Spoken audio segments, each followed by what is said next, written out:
जय हिंद प्यारे साथियों, स्वागत करता हूं आप सभी को आपके अपने परिवार यूट्यूब चैनल संपूर्ण तैयारी में।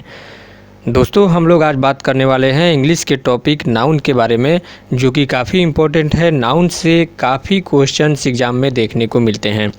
अगर आप कंपटीशन की तैयारी कर रहे हैं, कंपटीशन लेवल की एग्ज़ाम की तैयारी कर रहे हैं, या फिर आप लोग 10वीं 12वीं की एग्ज़ाम की तैयारी कर रहे हैं, तो आप लोग इस जो वीडियो है इसको देख सकते हैं।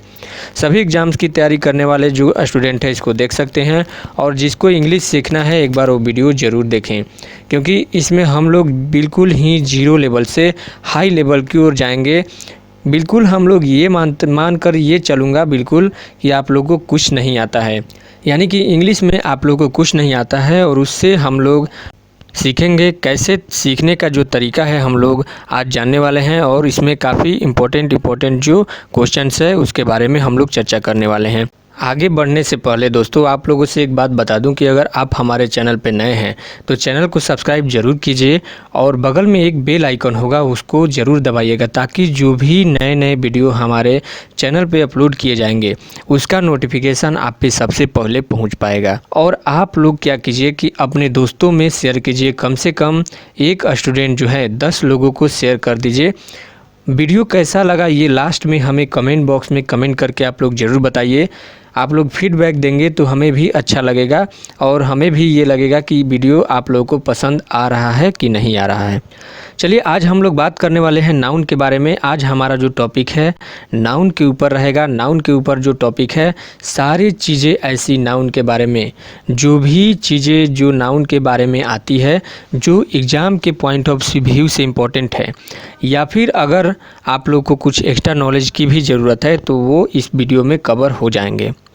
अगर आप लोग को इसके बारे में कुछ जानकारी है तो आप लोग धैर्य बनाए रखिए और चीज़ों को रिवीजन करते हुए चलिए।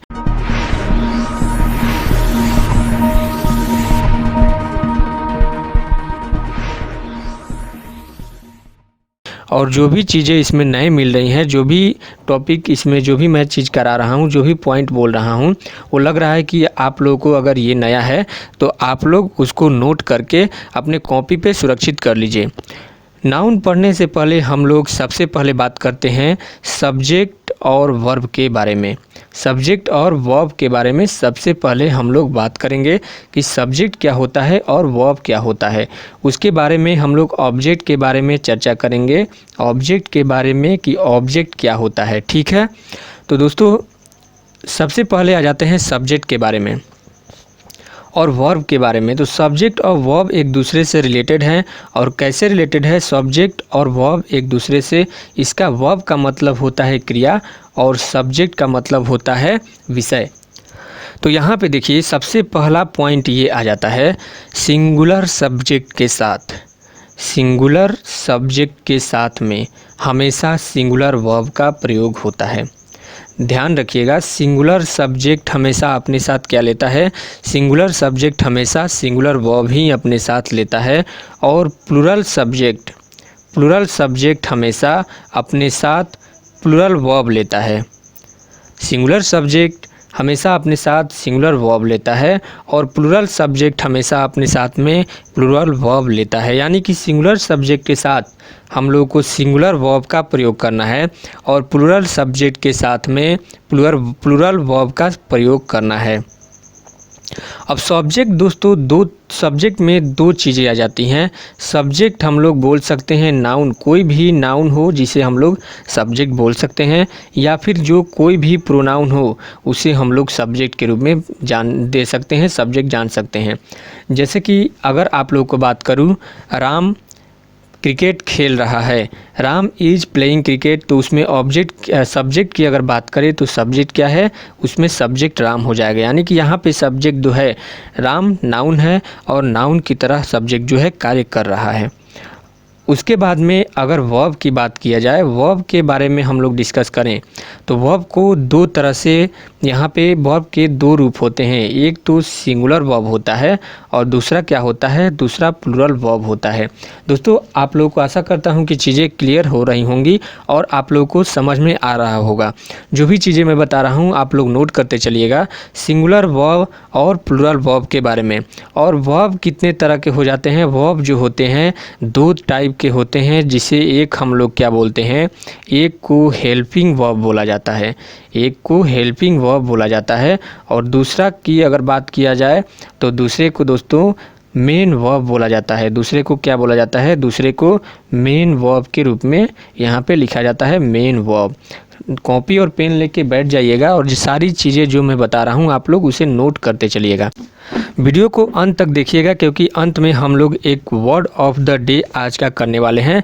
डेली हम लोग वर्ड ऑफ द डे करेंगे जिसमें कि रोज़ एक वर्ड करेंगे, रोज़ एक ऐसी वर्ड मीनिंग जिसका अर्थ आप लोगों को मैं बताऊंगा और वो काफ़ी इंपॉर्टेंट होगी, जो कि कहीं ना कहीं प्रीवियस ईयर के एग्ज़ाम में आए हुए जो मीनिंग है, आए हुए मीनिंग ही रहेंगे और आप लोगों को काफ़ी फ़ायदा होने वाला है।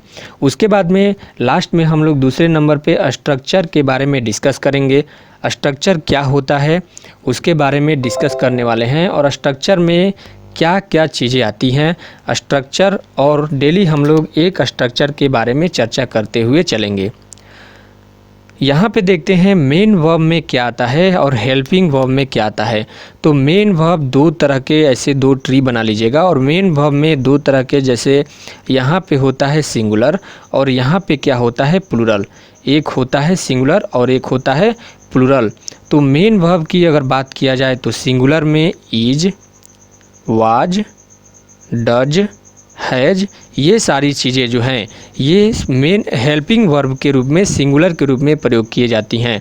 और हेल्पिंग वर्ब के रूप में अगर प्लूरल की बात किया जाए, प्लूरल के रूप में, तो प्लूरल में आ जाता है आर, वेयर, डू और हैव। प्लूरल में क्या आ जाता है, आर, वेयर, डू और हैव। तो दोस्तों काफ़ी ये इम्पोर्टेंट है, काफ़ी इम्पोर्टेंट है, इसको ध्यान में रखिएगा। चलते हैं यहाँ पे हम लोग मेन वर्ब के बारे में।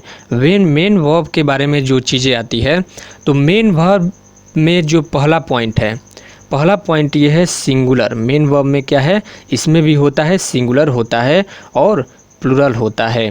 तो सिंगुलर के बारे में अगर हम लोग डिस्कस करें तो सिंगुलर में मेन वर्ब में वर्ब में जो फर्स्ट फॉर्म है वो आ जाता है और प्लस में क्या आता है, एस या ईएस लगा देते हैं तो वो मेन वर्ब सिंगुलर के रूप में होता है। और प्लूरल दोस्तों, मेन जो प्लूरल होता है वर्ब का फर्स्ट फॉर्म प्लूरल का रूप होता है। उसके बारे में अगर यहाँ पे बात किया जाए तो आ जाता है क्या, नाउन। नाउन हम लोग जो मेन टॉपिक है उसके बारे में पढ़ने वाले हैं, नाउन। चलिए डिस्कस करते हैं नाउन के बारे में। एक बार शानदार तरीके से सेशन को शेयर कर दीजिए। नाउन की सबसे पहले डिफिनेशन की बात हो जाती है। नाउन का डिफिनेशन क्या होता है, noun are the naming words which can be touch और feel ETC etcetera is known as noun. दोस्तों अभी तक आप लोग अगर आप लोग जो बचपन से पढ़ते आ रहे हैं उसको आप लोगों को भूलना पड़ेगा। अब भूलने के लिए बोल रहा हूँ कि आप लोग ये मत बोलिएगा कि सर बोल रहे हैं कि जो बचपन से मैं पढ़ते आ रहा हूँ वो चीज़ें गलत हैं और आप जो बता रहे हैं वो सही है। यानी कि बचपन में मुझे जो टीचर ने बताया था, जो सर ने बताया था वो चीज़ें गलत थी और आप जो अभी बता रहे हैं वो सही है, ऐसे कैसे मान लूँ। तो मैं ये नहीं बोल रहा हूँ कि बचपन में आप लोग जो चीज़ें पढ़ी थी वो चीज़ें गलत थी।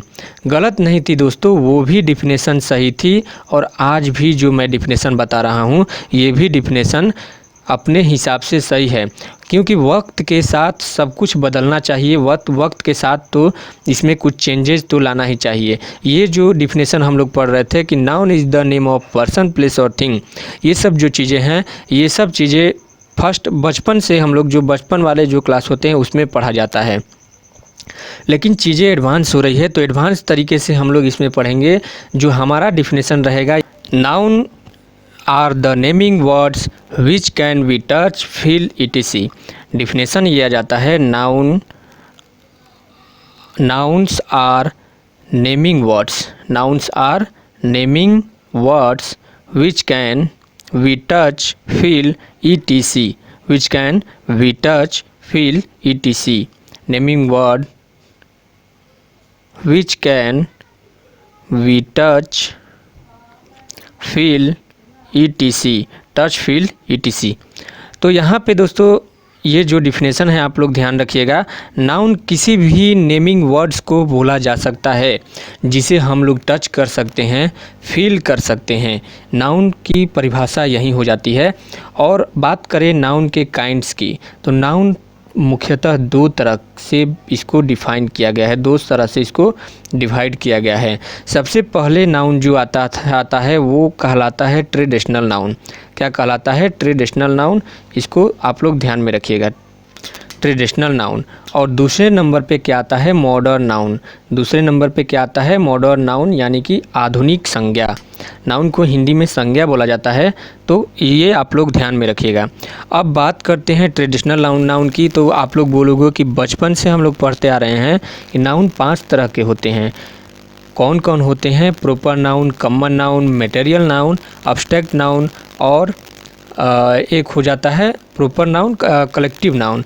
तो आप लोग को बता दूं कि ये भी चीज़ें हम लोग पढ़ने वाले हैं, ये भी चीज़ें होती हैं, लेकिन हम लोग बात कर रहे हैं एडवांस के बारे में। तो एडवांस में एक ट्रेडिशनल नाउन आ जाता है और एक मॉडर्न नाउन आ जाता है।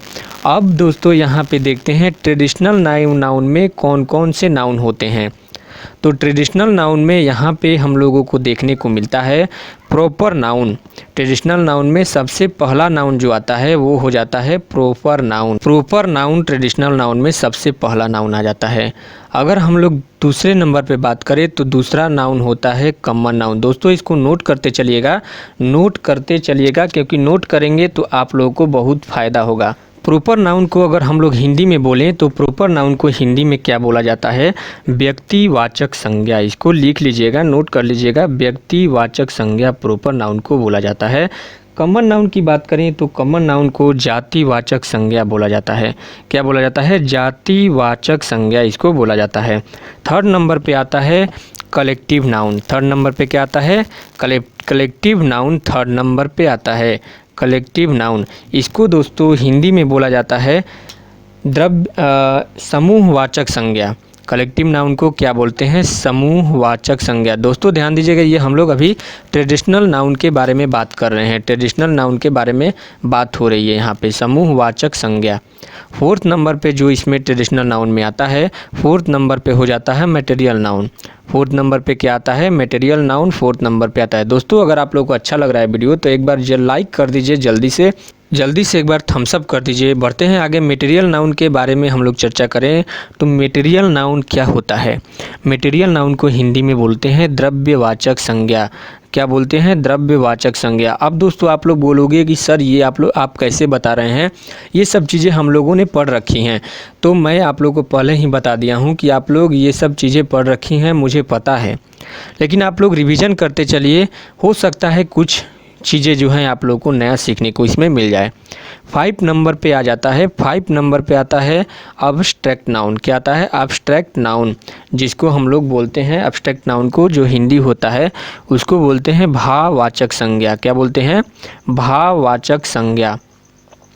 अब बारी बारी से इसकी डिफिनेशन की बात कर लें। प्रॉपर नाउन सबसे पहले क्या आता है? प्रॉपर नाउन आता है। तो प्रॉपर नाउन का डिफिनेशन हो जाता है, मैं इंग्लिश में इसको बोल दे रहा हूँ, आप लोग लिख लीजिएगा। Proper noun is the name of particular person, place और थिंग। एक बार रिपीट कर रहा हूँ, proper noun is the name of particular person, place और थिंग, यानी कि जिस संज्ञा से, वैसी संज्ञा जिससे कोई खास व्यक्ति वस्तु का बोध होता है उसे प्रॉपर नाउन कहा जाता है। अब खास कहने का मतलब क्या है? प्रॉपर नाउन का अगर हम लोग एग्जाम्पल की बात करें तो प्रॉपर नाउन का एग्जाम्पल आ जाता है जैसे में द गीता। गीता दोस्तों आप लोगों को पता है कि गीता कोई खास है, गीता एक ही है, गीता केवल एक ही है और उसके अलावा कोई नहीं है। उसके बाद में बोला जाए दिल्ली, तो दिल्ली दोस्तों क्या आप लोग कभी दिल्ली, दो दिल्ली कभी गए हैं क्या? दो दिल्ली घूमने कभी गए हैं? नहीं गए हैं। उसी तरह से यहाँ पे आ जाता है कोई शहर का नाम जो है पटना, पटना नाम से कोई और शहर है क्या? नहीं है।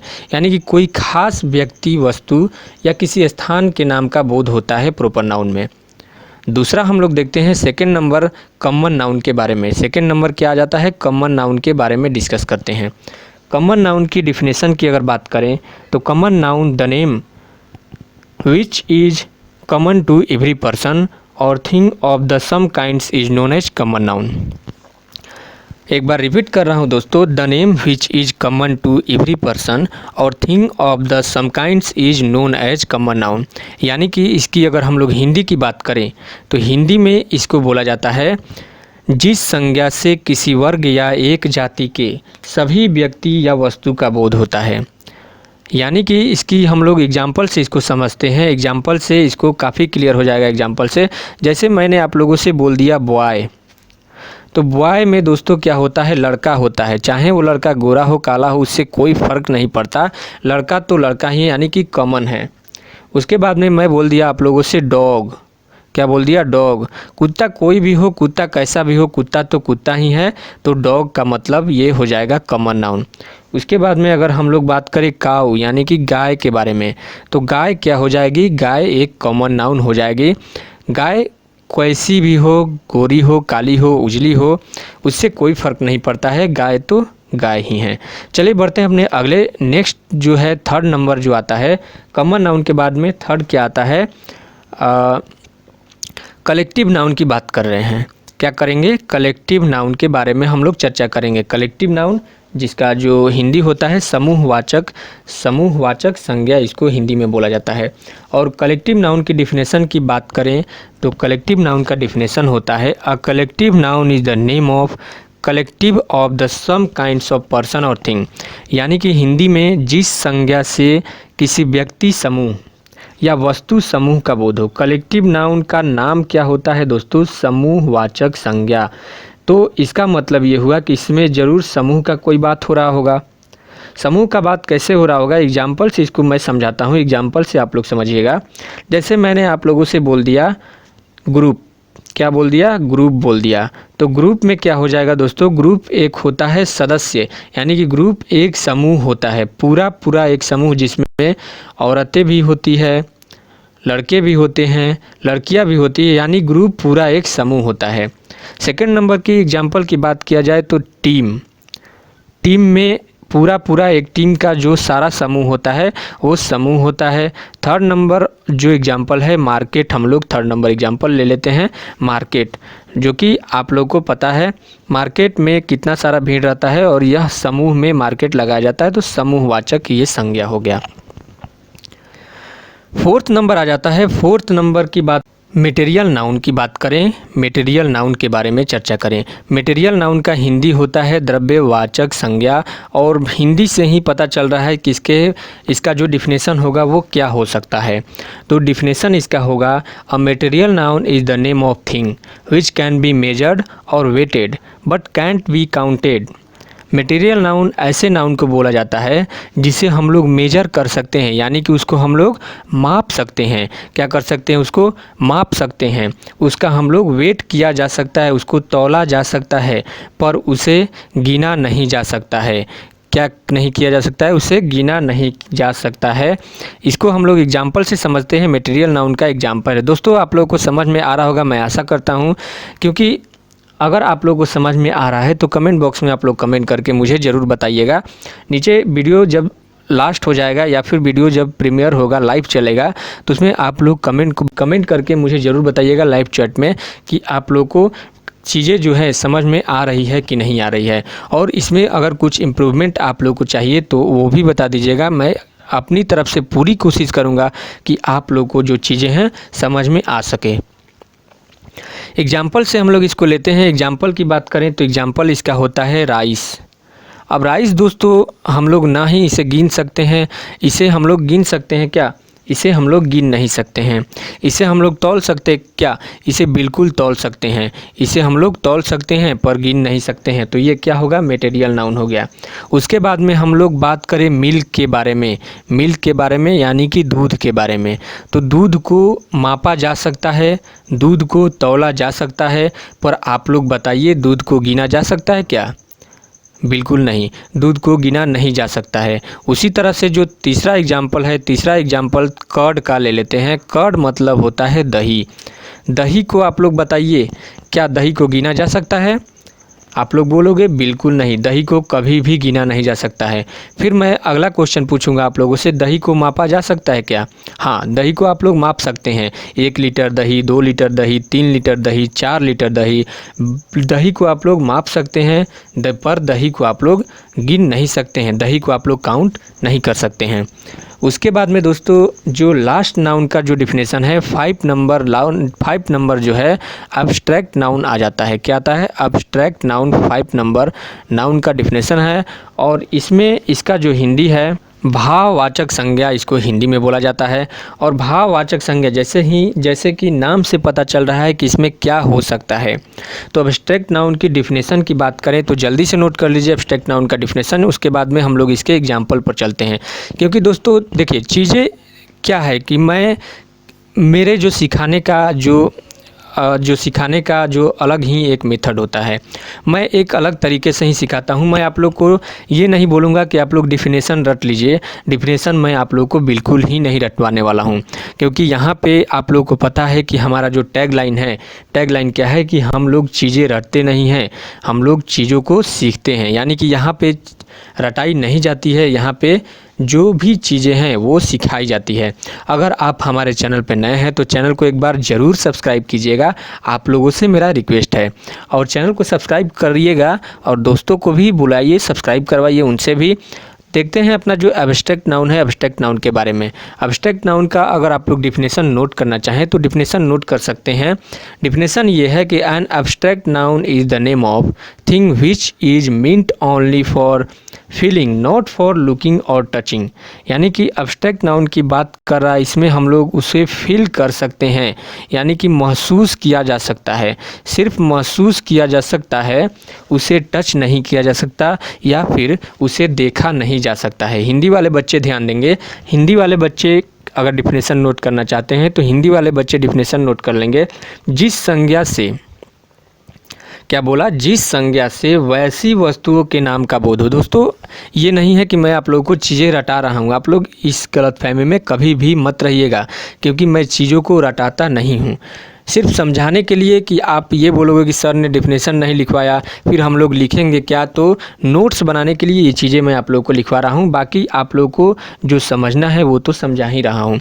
जिस संज्ञा से वैसी वस्तुओं के नाम का बोध होता है जिसे केवल अनुभव किया जा सके पर देखा या स्पर्श नहीं किया जा सके।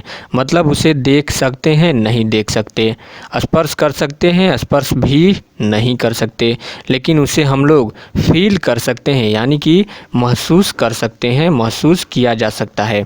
आइए इसको एग्जाम्पल से समझते हैं। एग्जाम्पल के तौर पे एग्जाम्पल से कैसे इसको समझा जाए। एग्जाम्पल ले लेते हैं। जो पहला नंबर एग्जाम्पल है, पहला नंबर एग्जाम्पल आ जाएगा काइंडनेस। काइंडनेस का मतलब क्या होता है हिंदी में? अगर काइंडनेस का मतलब होता है दयालुता। क्या होता है? दयालुता। तो दोस्तों आप लोग मुझे एक बात बताइए, क्या दयालुता को कभी छुआ जा सकता है क्या? दयालुता को कभी छुआ जा सकता है क्या? नहीं, दयालुता को छुआ नहीं जा सकता है। दयालुता को देखा जा सकता है क्या? बिल्कुल नहीं, दयालुता को देखा भी नहीं जा सकता। बस इसे क्या किया जाता है, इसे केवल महसूस किया जा सकता है कि कोई व्यक्ति कितना दयालु है। कि आप लोग ये भी करेंगे कि जाएंगे और छुएंगे कि देखे तो थोड़ा छूकर कि कितना दयालु है, ऐसे नहीं होता है दोस्तों। दूसरे नंबर की एग्जाम्पल की हम लोग अगर बात करें तो दूसरे नंबर एग्जाम्पल पर आ जाता है ओल्डनेस। क्या आता है? ओल्डनेस, यानी कि बूढ़ापन। बूढ़ापन में जब कोई बूढ़े हो जाते हैं तो उसको हम लोग स्पर्श कर सकते हैं क्या, कि देखे तो कितना बूढ़ा हुए हैं आप, मुझे थोड़ा सा उसे महसूस कर सकते हैं दोस्तों कि हम हाँ, हम बूढ़े हो गए हैं, उसे महसूस किया जा सकता है, पर उसे देखा नहीं जा सकता है कभी भी। आप लोग इसे ध्यान दीजिएगा।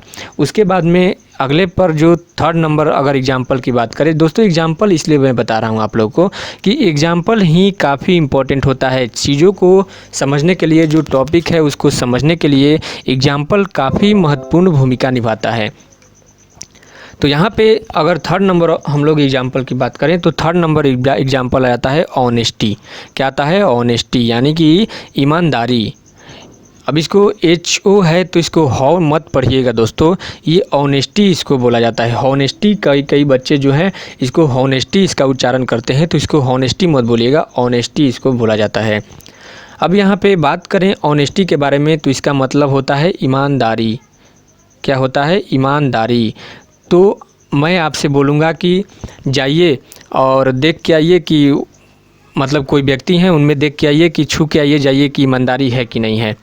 तो क्या आप लोग बता सकते हैं कि कितना ईमानदारी है? 10 केजी ईमानदारी है कि 5 केजी ईमानदारी है? जी नहीं, ऐसे नहीं हो सकता है। ईमानदारी को हम लोग सिर्फ महसूस कर सकते हैं, सिर्फ फील कर सकते हैं कि कोई व्यक्ति कितना ईमानदार है। इतना तक आप लोगों को क्लियर है दोस्तों। तो हम लोग चलते हैं आगे, बढ़ते हैं अपने अगले जो मॉडर्न जो नाउन है, मॉडर्न नाउन की तरफ। मॉडर्न नाउन के बारे में डिस्कस करने वाले हैं। मॉडर्न नाउन क्या होता है, कैसे इसमें हम लोग चर्चा करने वाले हैं, मॉडर्न नाउन के बारे में पढ़ने वाले हैं।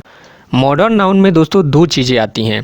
मॉडर्न नाउन में 2 चीज़ें आती हैं, ध्यान दीजिएगा। ये यहाँ पे लिख रहा हूँ मॉडर्न नाउन।